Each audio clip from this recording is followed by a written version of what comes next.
Supporters portugais et ceux qui voulaient que Ronaldo remporte la Coupe du Monde, eh bien, comment vous sentez-vous après cette défaite du Portugal en huitième, 0-1 contre l'Espagne? Voilà. Comment vous sentez-vous? C'est la question que je vous pose. Parce que moi, en tout cas, je le vis très mal. Voilà, l'élimination portugaise. Même si, dans le fond, hein, l'Espagne mérite amplement sa qualification. Bravo, bravo aux Espagnols pour avoir fait un bon match, pour avoir bien tenu. Même si, bon, il n'y avait pas trop d'adversité en face. On n'était pas très, très puissants, nous. Donc voilà, c'est tout. On s'incline 0-1 dans un match assez tendu où les deux équipes n'ont pas trop osé tenter quelque chose. Voilà, c'était vraiment très stérile dans la possession. On l'avait dit dans le pronostic et l'analyse d'avant-match, l'Espagne allait conserver le ballon et allait tenter de trouver ses ailiers. Bon, c'était pas Nico Williams, je m'étais trompé, c'était Baena qui joue depuis le début de la compétition. Mais voilà, c'est totalement normal ce qui s'est passé. Et du coup, on va revenir sur ce match. À la 7e minute, eh bien, Dani Olmo trouve magnifiquement Oyarzabal dans la profondeur. La défense portugaise s'est fait transpercer. Voilà. Elle s'est fait déchiqueter en une passe. Et après, Oyarzabal ira perdre son duel face à Diogo Costa, puisqu'il va tirer à côté, sûrement sous la pression. Donc voilà, le Portugal reste à 0-0 à la 8e minute, mais ça aurait pu faire très très mal dès le début, et tout le match aurait pu être changé. Et oui, et donc à la 11e minute de jeu, eh bien Ronaldo s'apprête à tirer, mais c'est pas là où je veux en venir, non. C'est sur les trois joueurs portugais derrière, qui sont respectivement João Neves, Bruno Fernandes et Pedro Neto. Voilà, les Portugais, les rares moments où ils ont pu aller en contre-attaque, on a pu voir qu'ils sont partis sur un 4-2-3-1 à l'offensive, avec Ronaldo seul en pointe. Bon, Ronaldo est passé à côté de son match, voilà. Il y a... C'est dommage pour la légende portugaise, clairement, qui, à fin de carrière, elle est vraiment pas ouf. Voilà. C'est un joueur plus lambda qu'autre chose dans cette fin de carrière. Voilà. Les pros CR7, m'insultez pas en commentaire. Parce que, vraiment, les gars, entre Ronaldo, 2018, Coupe du Monde 2018, avec le Real Madrid et tout, 3e Ligue des Champions, et le Ronaldo maintenant, 2026, Arabie Saoudite, machin.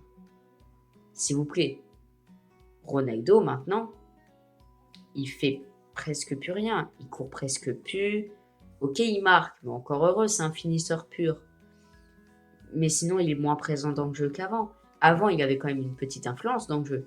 Une toute petite, genre des petits décalages, des bonnes passes et tout. Vraiment des accélérations. Là, il n'y a plus rien. Les accélérations, même moi, je peux le rattraper en courant. C'est pas normal. Et voilà, ça peut s'expliquer par son âge, bien évidemment. Mais moi, je pense que Ronaldo a poussé trop loin. Voilà. Il a été trop loin dans sa carrière. À un moment, c'est bien pour la longévité, parce qu'on n'a pas envie de le voir partir. Mais de l'autre, c'est mieux de partir en légende que de partir tard, mais comme un joueur normal. Parce que souvent, ce qu'on retient d'un joueur, c'est pas le global, c'est pas le début. Non, ce qu'on retient d'un joueur, c'est la fin. Et la fin, c'est une grosse influence. Et là, Ronaldo, elle va être impactée, sa fin, parce que la fin est beaucoup moins bonne que le début ou le milieu de sa carrière. Donc je pense qu'il a un petit peu entaché sa légende, malgré tous ses ballons d'or, toutes ses Ligues des Champions. Voilà. Après, vous me direz en commentaire, hein, ça se trouve, je me trompe, mais moi, c'est vraiment l'avis que j'ai. Et voilà. Du coup, ce Portugal a très peu réussi à se créer d'occasion. Pourquoi? Parce que dès qu'il y avait une balle pour partir en contre-attaque, tout de suite, ça passait en retrait. Et ça conservait le ballon, et ça le reperdait parce que les Espagnols sont très bons en contre-pressing. Et le Portugal a énormément subi, avec cette frappe d'ailleurs que vous pouvez voir de Alex Baena, voilà, une enroulée qui est sauvée par Diogo Costa, parce que Diogo Costa, c'est l'homme du Portugal sur cette Coupe du Monde.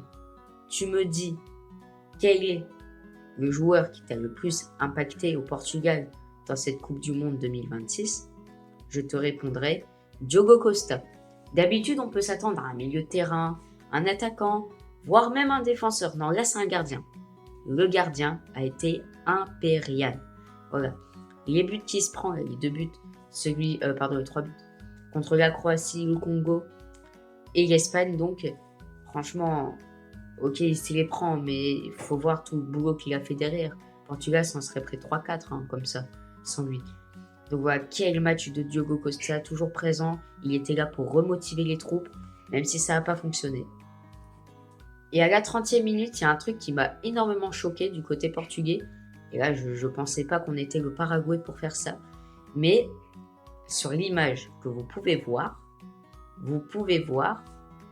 11 joueurs du Portugal, réunis tous en défense. Bon, Diogo Costa, c'est normal qu'il soit là. Les défenseurs, c'est normal qu'ils soient là. Les milieux de terrain, ça peut passer. Les attaquants, non, ça passe plus.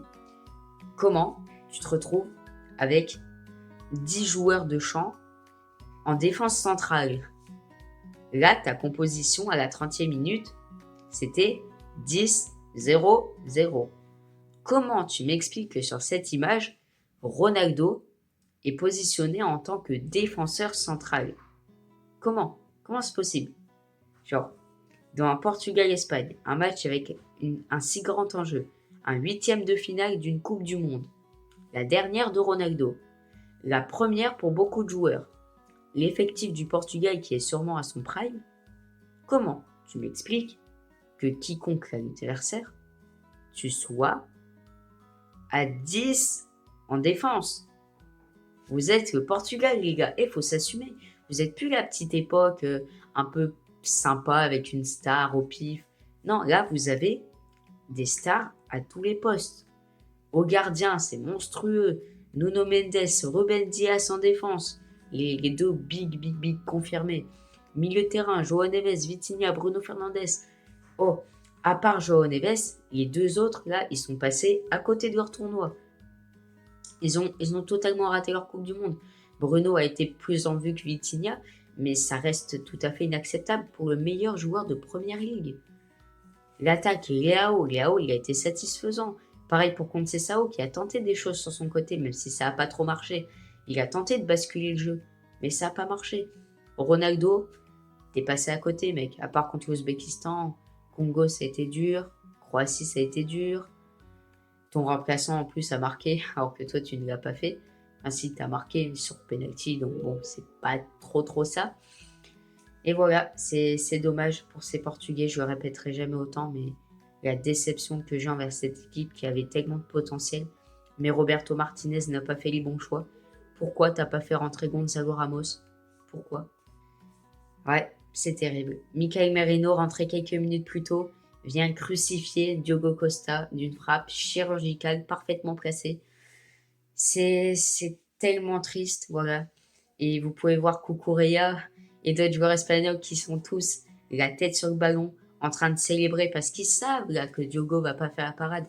Les Espagnols savaient comment le Portugal jouait et ils l'ont très bien compris.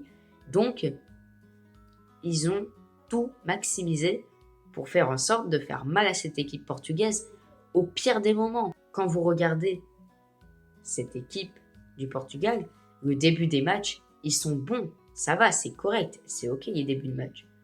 Mais quand vous voyez la fin des matchs, oh là là, mais c'est horrible. Et c'est pas les remplaçants qui sont horribles, non. Et les gars, ils sont tous morts. Autant avec le PSG, t'as un João Neves, t'as un Nuno Mendes qui là est sorti sur blessure, force à lui, et j'espère c'est pas trop grave et qu'il reviendra vite en force. Et Vitinha, même Gonzalo Ramos, et les gars, quand ils étaient titulaires, tu sentais qu'à la fin du match, ils étaient tous morts. Sur le terrain, ça courait, mais avec grosse difficulté. Vraiment, t'arrivais plus à tenir le choc.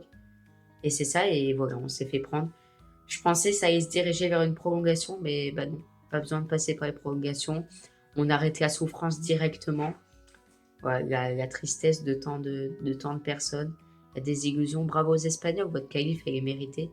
Vous n'avez pas été incroyable, mais vous avez su jouer simple, comme je l'avais dit dans le pronostic. Et voilà, le meilleur est passé. Bon, et ben voilà les amis, n'hésitez pas à liker, à commenter. Ouais, il y aura plus de vidéos qui vont sortir normalement. Donc voilà, nickel, j'ai rien à dire. Force à vous, supporters portugais, force à nous, bien évidemment. On espère que cette équipe saura rebondir et j'ai aucun doute. Cependant, il faut changer d'entraîneur parce que ce gars-là, ce qu'il nous a fait couler. Donc bref, le football se vit avec la passion.